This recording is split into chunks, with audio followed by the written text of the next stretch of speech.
जय भारत स्वस्थ भारत। मैं मानस हूँ आप सभी को हमारे हेल्थ अवेयरनेस प्रोग्राम जो फ्यू चैलेंज है इसमें वेलकम करता हूँ। जैसे आप सभी को पता है अभी पूरे इंडिया में बहुत सारे लोग ये फ्यू चैलेंज लेके अपने आप को हेल्दी रख रहे हैं, तो आप भी इस फ्यू चैलेंज को लीजिए और अपने आप को हेल्दी रखिए। सबसे खास बात ये हमारे इस फ्यू चैलेंज में ये है कि आपको यहाँ पे मैदा छोड़ना नहीं पड़ता है, या शुगर या डीप ऑयल फ्राई या सॉफ्ट ड्रिंक्स या अल्कोहल, ये सारे चीज़ छोड़ना ही नहीं पड़ता है। उसके साथ साथ आपको यहाँ पे हर रोज 1 घंटा 2 घंटा जिम या एक्सरसाइज करने की जरूरत भी नहीं पड़ता है। इसीलिए ये चैलेंज एक खास बनने जा रहा है बहुत सारे लोगों के लिए। इस चैलेंज में जापान का एक बेस्ट टेक्नोलॉजी यूज किया जा रहा है जिसका नाम है काइजन टेक्नोलॉजी। ये काइजन टेक्निक क्या है, जैसे अपने आप को धीरे धीरे आप इम्प्रूव कर सकते हैं। जैसे आपको मैं एक एग्जांपल देना चाहूंगा। जैसे मान लीजिए कोई एक आदमी है जो सुबह 10 बजे उठता है, लेकिन अगर आप उसको अचानक बोलोगे कि कल से आपको 6 बजे उठना है, तो वो हो सकता है वो उठ नहीं पाएगा, या 1 दिन 2 दिन उठेगा, उसके बाद वो उठ नहीं पाएगा। लेकिन वही बंदे को जो 10 बजे उठ रहा है, उसको अगर आप बोलोगे कि आपको कल से 9:45 में उठना है, तो वो आराम से उठ जाएगा। क्यों? क्योंकि उसके माइंड में ये आएगा कि मुझे सिर्फ 15 मिनट पहले ही उठना तो है, तो ये आराम से उठ जाएगा।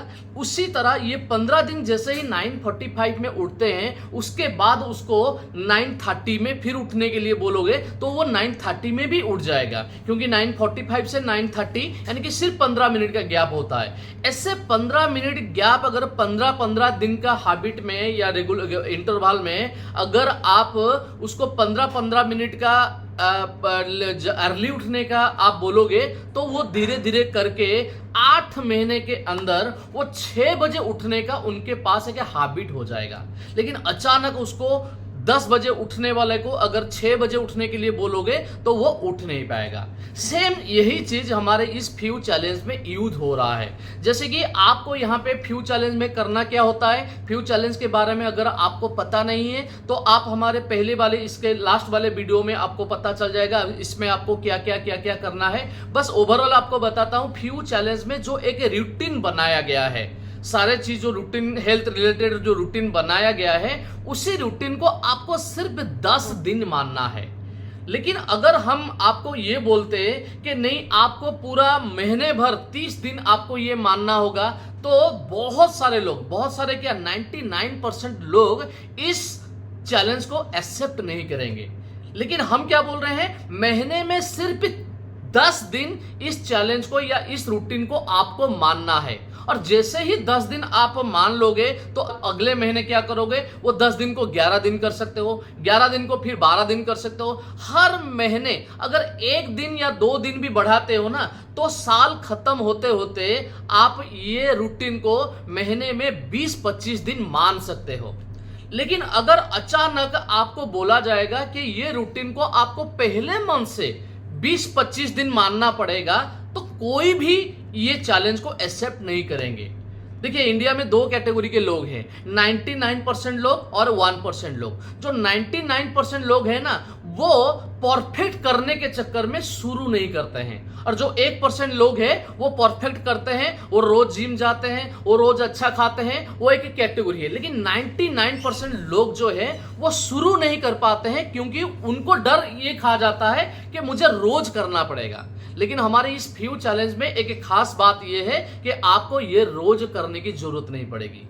यानी कि अगर 10 दिन अब हम कर नहीं पाते हैं, तो सोचिए अपने आप को हम कितना प्यार करते हैं। और बहुत सारे लोग सोच रहे होंगे कि नहीं मुझे 30 दिन ही करना है, क्योंकि बहुत सारे इन्फ्लुएंसर हो गए, हेल्थ एक्सपर्ट हो गए, आके हम सभी को बोलते हैं कि आप 30 दिन का चैलेंज लो, रोज 6 बजे उठने का 30 दिन का चैलेंज लो, आप 90 दिन का चैलेंज लो बिना अल्कोहल का, 90 दिन का चैलेंज आप लो मैदा छोड़ने का। तो ये जो 90 दिन कंटिन्यूअस छोड़ने का है ना, ये चैलेंज इंडिया के 99% लोग एक्सेप्ट कर नहीं पाते हैं, डर जाते हैं। तो मैं आपको और एक एग्जांपल देना चाहूंगा। जैसे कि मान लीजिए कोई क्लास में जो 90% या 95% मार्क रखता है वो भी पास होता है, जो 30% मार्क रखता है वो भी पास होता है। खाली डिफरेंस यही होता है, इसका ग्रेड थोड़ा ए ग्रेड होता है या बी डिवीजन होता है या सी डिवीजन होता है, उसका ग्रेड थोड़ा नीचे होता है, और कुछ फर्क नहीं है। वो ये भी पास है 30% मार्क रख के, और वो 90% या 95% रख के भी पास है। लेकिन यहां पे एक ध्यान देने वाली बात है, जो 30% से नीचे रखते हैं, यानी कि जो 15 मार्क या 20 मार्क या 30% से जो नीचे मार्क रखते हैं, वो फेल होते हैं, वो पास नहीं होते। उसी तरह हमारा फ्यू चैलेंज में यही बात है। जो 10 दिन हमारा जो रूटीन है, जो 10 दिन कर नहीं पाते हैं, वो फेल हो जाते हैं इस चैलेंज में। लेकिन सिर्फ 10 दिन अगर आप ये चैलेंज को मेंटेन कर लेते हो तो आप पास हो जाते हो। बाकी 10 दिन अगर मेंटेन करोगे तो भी पास होगे, तो 30 का 30 दिन मेंटेन करोगे तो भी पास होगे। लेकिन खाली यही डिफरेंस है, जो 10 दिन मेंटेन करेंगे, जो 30 दिन मेंटेन करेंगे, उनका परसेंटेज ज्यादा रहेगा। लेकिन हमारा चैलेंज यही है कि 10 दिन मेंटेन करना है, क्योंकि हम चाहते हैं जो इंडिया के 99% लोग अपने आप को हेल्दी रखने के लिए ये सारे चीज शुरू नहीं कर पाते हैं, हम इस चैलेंज के जरिए, फ्यू चैलेंज के जरिए वो 99% लोगों के पास पहुंचना चाहते हैं, और उन लोगों को थोड़ा इजी टैक्स देना चाहते हैं, जिससे कि वो अपना हेल्थ जर्नी शुरू कर सकते हैं। तो अगर जो लोग पहली बार इस चैलेंज के बारे में सुन रहे हैं, उनको मैं बताना चाहूंगा, हमारे पहले वीडियो में आपको मिल जाएगा इस चैलेंज में आपको कैसे करना है, क्या करना है। अगर आपको ये चैलेंज अच्छा लगा और ये चैलेंज आप ले रहे हो, तो मैं आपको रिक्वेस्ट करूंगा हमारे इस चैनल को सब्सक्राइब कर लीजिएगा जरूर। इससे क्या होगा, हमें पता चलेगा कितने लोग इस चैलेंज को ले रहे हैं। उसके साथ साथ अगर ये वीडियो आपको अच्छा लग रहा है तो जरूर दूसरों को शेयर करिएगा, क्योंकि बहुत सारे लोग अगर इंडिया में ये चैलेंज लेंगे तो हमारा जो मिशन है स्वस्थ भारत, वो मिशन हमारा सक्सेस होगा। तो आप सभी के लिए बहुत बहुत धन्यवाद, और जय भारत, स्वस्थ भारत।